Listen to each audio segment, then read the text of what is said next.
Hello student, welcome to the Guruji classes. आज हम करेंगे क्लास 9 का चैप्टर नंबर 8 क्वाड्रिलेटरल्स का क्वेश्चन नंबर 3। इससे पहले का क्वेश्चन नंबर 1 और 2 इससे पहले वाली वीडियो में मैं डाल चुका हूं।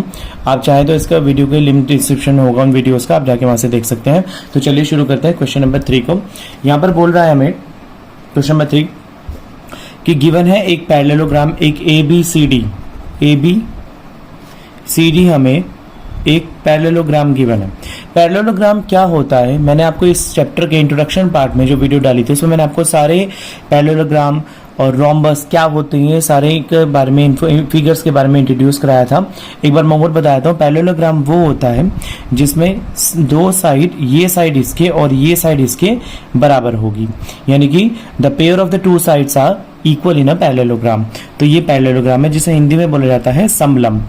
तो हमें इस क्वेश्चन के अंदर क्या प्रूफ करना है कि, और दूसरा हमें क्या गिवन है, ये एक पैरेललोग्राम है, दूसरा गिवन है AC bisects angle A, that is angle 1 and 2। चलिए मैं यहाँ पर एंगल 1 और 2 बना देता हूँ। ये एंगल 1 है, ये एंगल 2 है, ये एंगल 3 है, ये एंगल 4 है। तो AC बाइसेक्ट्स एंगल A, इस एंगल A को AC बाइसेक्ट करता है जो कि 1 और 2 है, मतलब AC एक प्रतिच्छेदी एंगल A का है। हमें शो क्या करना है, हमें शो क्या करना है, AC bisects angle C, AC C को भी बाइसेक्ट करता है, मतलब 3 और 4 को भी बाइसेक्ट करेगा। और दूसरा ABCD is a rhombus. Rhombus का मतलब होता है कि जिसकी सारी भुजाएं जो होती हैं बराबर होती है, यानी कि समचतुर्भुज, मतलब कि इसकी सारी लाइंस तो इक्वल हैं बट एंगल्स 90 डिग्री के नहीं होते हैं। ठीक है, ये भी मैं आपको इंट्रोडक्शन पार्ट में बताया था मैंने आपको। तो चलिए क्वेश्चन को करना शुरू करते हैं। बहुत ही इजी क्वेश्चन है, अच्छा वेटेज रखता है ये वाला क्वेश्चन आपके एग्जाम पॉइंट ऑफ व्यू के हिसाब से। तो चलिए शुरू करते हैं। सॉल्यूशन में सबसे पहले मैं यहाँ पर करता हूँ कि ABCD इज अ पैरेललोग्राम। हम यहाँ पर लिख लेते हैं कि ABCD इज अ पैरेललोग्राम। ये एक पैरेललोग्राम है and AC is a transversal line. देखिए, अगर एक पैरेललोग्राम को एक लाइन काट रही है, मतलब कि हमने इसका इंट्रोडक्शन पार्ट में मैंने आपको बताया था कि ट्रांसवर्सल लाइन क्या होती है। अगर ये दो पैरेलल लाइन है और इसको कोई भी लाइन काट रही है तो वो ट्रांसवर्सल लाइन कहलाएगी, मतलब कि प्रतिच्छेदी रेखा कहलाएगी। हिंदी मीडियम के बच्चे से क्या लिखेंगे, प्रतिच्छेदी रेखा। ये एक प्रतिच्छेदी रेखा है, और सॉरी, इसे प्रतिच्छेदी रेखा नहीं बोलते, हमसे सॉरी, इसे तिर्यक रेखा बोलते हैं हिंदी मीडियम के स्टूडेंट्स के लिए। इसे बोलते हैं तिर्यक रेखा, इंग्लिश मीडियम के स्टूडेंट्स ट्रांसवर्सल लाइन। तो यहाँ पर अगर दो पैरेलल लाइंस को एक लाइन काट रही है तो उसे बोलते हैं ट्रांसवर्सल लाइन, यानी कि तिर्यक रेखा। अब जरूरी नहीं है कि लाइन बीच में से काटे, ये लाइन ऐसे भी काट सकती है, ये लाइन इसको ऐसे भी काट सकती है यहाँ पर, तो कैसे भी काट सकते हैं, पर दो पैरेलल लाइंस के बीच में होनी चाहिए। तो हमें पता है कि AC जो है एक ट्रांसवर्सल लाइन है क्योंकि दो पैरेलल लाइंस के बीच में है। तो चलिए इसको आगे सॉल्व करते हैं। अगर ये ट्रांसवर्सल लाइन है तो इसकी प्रॉपर्टी क्या होगी, एंगल 1 बराबर एंगल 3 होगा। इसे हम लिखेंगे alternate interior angle, alternate interior angle, और मतलब कि समांतर अंतःकोण। एंगल 1 बराबर एंगल 2 और सॉरी 3, ये होगी इक्वेशन नंबर 1। आगे हम लिखेंगे एंगल 2 बराबर एंगल 4, तो ये भी क्या है, सेम चीज है, अल्टरनेट इंटीरियर एंगल। मैं शॉर्ट फॉर्म में लिख रहा हूं अल्टरनेट एंगल, हिंदी मीडियम के स्टूडेंट्स के लिए ऊपर लिखते हैं, ये होगी इक्वेशन नंबर 3। और आगे यहाँ पर अगर एंगल 2 बराबर 4 है, एंगल 1 बराबर 3 है, और यहाँ पर क्या होगा, एंगल 1 बराबर एंगल 2। ये कहां से आया हमारे पास, ये हमें क्वेश्चन में दिया है, तो हम इसको लिख देंगे गिवन। हिंदी मीडियम के स्टूडेंट्स इसे लिखेंगे दिया है। ये आ गया इक्वेशन नंबर 3। तो अब मैं इसको आगे क्या लिखूंगा, फ्रॉम 1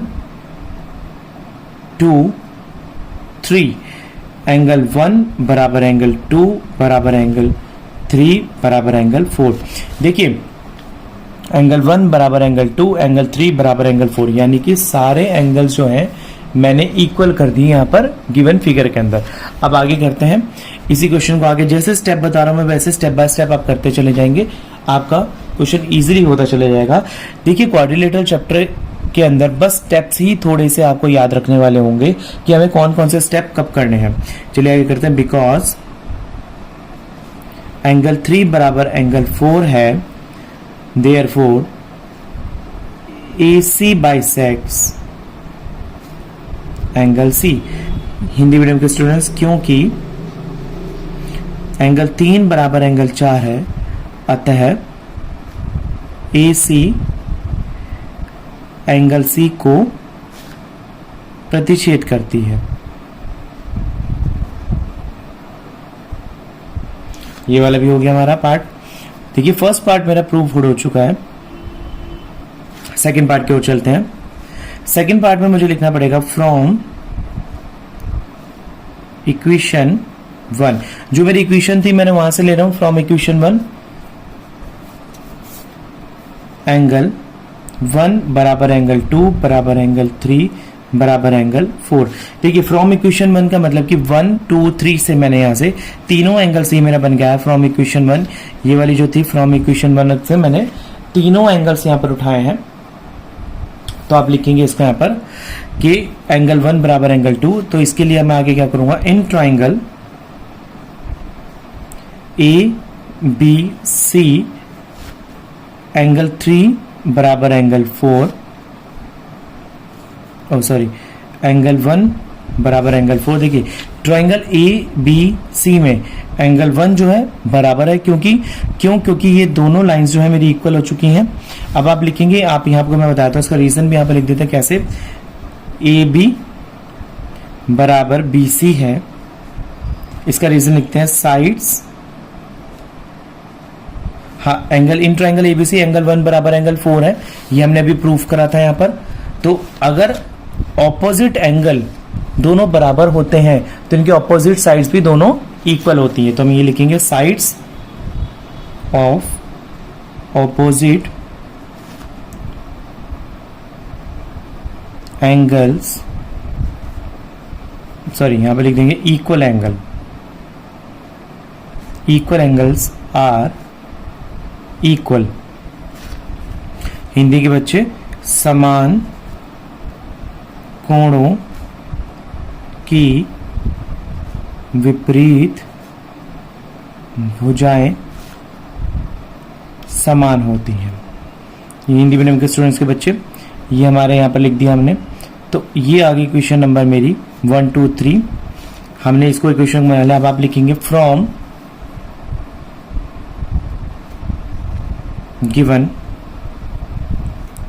अगला पार्ट आप ऐसे लिखेंगे, दिया है इसे AB बराबर CD एंड BC बराबर AD। देखिए मैं ये वाला कॉन्सेप्ट आपको समझाता हूं। देखिए AB बराबर CD और BC बराबर AD। अब देखिए AB बराबर CD और BC बराबर AD इसलिए क्योंकि ये एक पैरेललोग्राम था, और पैरेललोग्राम का मतलब समलंब है था। तो ये सारी साइड्स बराबर होगी। तो मैं यहां पर क्या करूंगा आपको मैं बताता हूं कि इसको हम इस तरीके से लिख सकते हैं, देयरफॉर AB बराबर BC बराबर CD बराबर AD। कैसे हुआ, चलिए मैं आपको समझा देता हूं। देखिए AB बराबर CD है, AB बराबर CD है, और यहां पर AB किसके बराबर है, BC के भी बराबर है।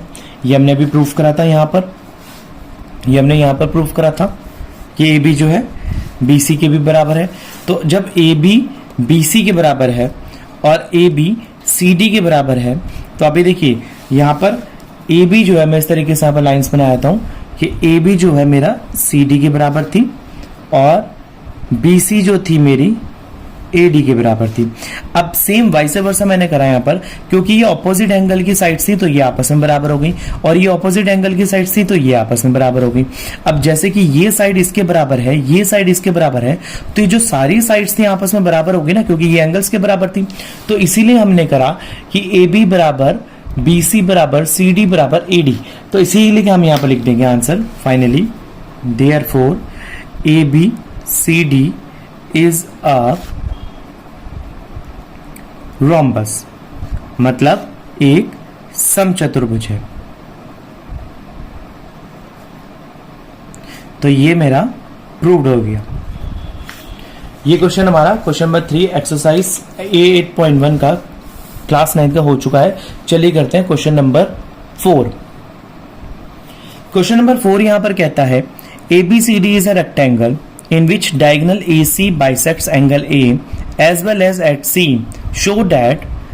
हमें बता रखा है कि ABCD एक रेक्टेंगल है। ये देखिए ABCD। यहां पर मैंने दो फिगर्स इसलिए बनाई है क्योंकि ये हमारे में दो पार्ट प्रूफ करने हैं। तो एक पार्ट मैंने फर्स्ट फिगर का, दूसरा पार्ट मैंने सेकंड फिगर का बनाया ताकि ये दोनों फिगर्स में आप कंफ्यूज ना हो। हम एक एक फिगर को लेके सॉल्व कर देंगे। देखिए मैं बताता हूं, ABCD एक स्क्वायर है। ये फर्स्ट पार्ट की फिगर मैं करता रहा हूं आपको यहाँ पर, और इसके अंदर मुझे ही प्रूफ करना है कि ABCD एक रेक्टेंगल है। ये मैंने हमारे को दिया है ABCD एक रेक्टेंगल, और मुझे प्रूफ करना है कि एक स्क्वायर है। देखिए रेक्टेंगल और स्क्वायर में क्या होता है कि दो साइड रेक्टेंगल की बराबर होंगी, ये साइड इसकी, ये साइड इसके, 2l+b, और एंगल्स जो होंगे 90 डिग्री होंगे। और स्क्वायर में क्या होगा कि सारी साइड एक दूसरे के बराबर होंगी और एंगल्स जो होंगे 90 डिग्री होंगे। इसके मैंने आपको इंट्रोडक्शन पार्ट में ये वाला वीडियो आपको ये स्क्वायर और रेक्टेंगल से शेप से आपको इंट्रोड्यूस करवाया था। प्लीज अगर नहीं देखिए इस वीडियो को तो जाके देख लीजिए। तो चलिए प्रूफ करते हैं, इसको सॉल्व करते हैं। हम सबसे पहले यहां पर लेंगे सॉल्यूशन में पार्ट 1 को। पार्ट 1 की फर्स्ट पार्ट वाली ये फिगर है। मैं इसको यहां पर एंगल्स में डाल देता हूं। देखिए मैं यहां पर एंगल कैसे डाल देता हूं। सपोज करिए मैं इसको x, y और PQ डाल देता हूं यहां पर। जैसे कि इसको मैं y नाम दे देता हूं, इसको x नाम दे देता हूं, इसको मैं P नाम दे देता हूं और इसको Q नाम दे देता हूं। चलिए प्रूफ करते हैं अब इसको। देखिए सॉल्यूशन में आता है एंगल x बराबर एंगल y और एंगल P बराबर एंगल Q। क्यों है? देखिए एंगल x बराबर एंगल y और एंगल P बराबर एंगल Q क्यों है? क्योंकि मैं आपको बताया था यहां पर AC bisects angle A and angle C। ये हमारा हो गया यहाँ पर। देखिए क्योंकि AC बाइसेक्ट कर रही है एंगल A और एंगल C को, तो ये एंगल दोनों एक दूसरे के जो एंगल्स हैं ये बराबर होंगे क्योंकि बाइसेक्टर है, मतलब कि AC जो है प्रतिच्छेद कर रही है एंगल कोण A और C को। चलिए आगे करते हैं इसको। तो एंगल X बराबर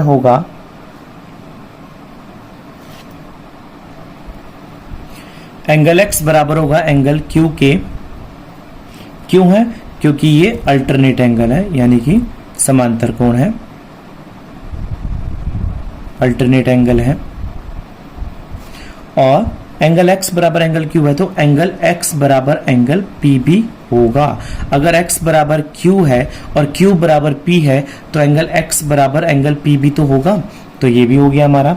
तो आप लिखेंगे in triangle ABC angle x बराबर एंगल P। अगर एंगल x बराबर एंगल P हो गया है तो आप लिखेंगे AB बराबर BC। क्यों? सीधा सा सिंपल सा एक रीजन है, sides of opposite to equal angles are equal. तो अगर sides of opposite to equal angle are equal, यानी कि विपरीत ये समान कोणों की विपरीत भुजाएं बराबर हो गई हैं, तो हम सीधा सा सिंपल सा करेंगे यहां पर adjacent sides are equal in rectangle.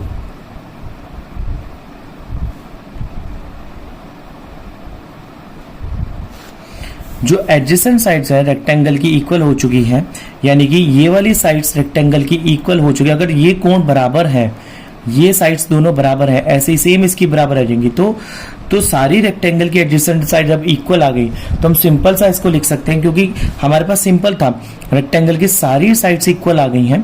क्योंकि पैसे रेक्टेंगल की दो साइड का पेयर इक्वल होता है, पर अब हमने इसको सारी साइड्स इक्वल कर दी हैं और सारे जो है एंगल से 90 डिग्री है।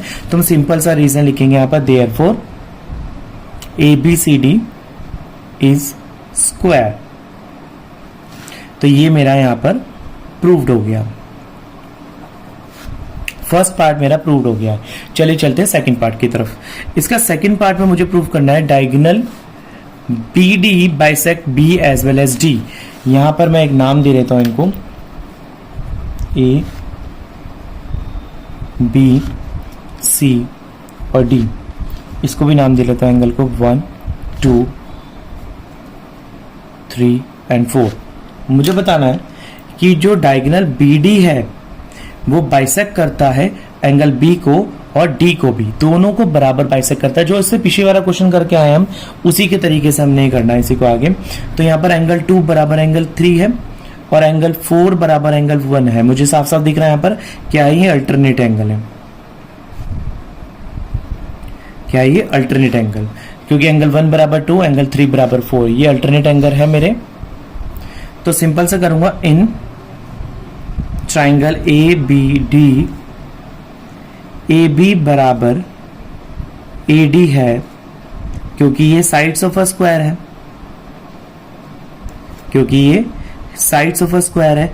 ये मैंने ऊपर प्रूव ऑलरेडी करके आया, देखिए in triangle A B D, जो ए बी है बराबर ए डी है, ये वाली साइड इस साइड के बराबर है, क्योंकि अभी ऑलरेडी ऊपर प्रूफ करके आया हूं। तो यहां पर हम लिखेंगे 2 बराबर एंगल 4 है, देयरफॉर, क्योंकि मैंने इसका रीजन भी बताया, angles opposite to equal sides are equal.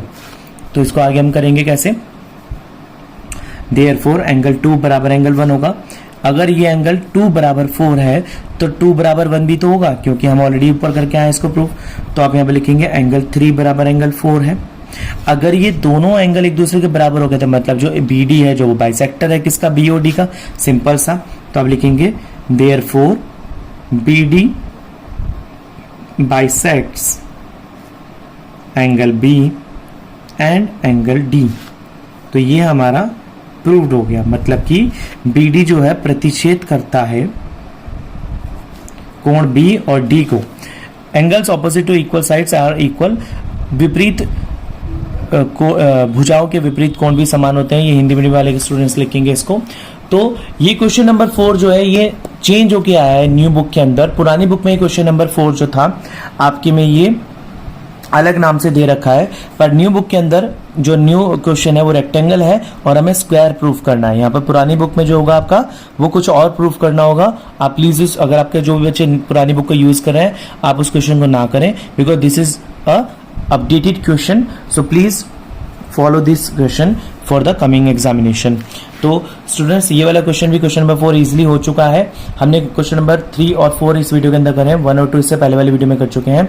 आगे क्वेश्चन इसकी नेक्स्ट वीडियो में करेंगे। मिलते हैं अगली वीडियो में, तब तक के लिए धन्यवाद।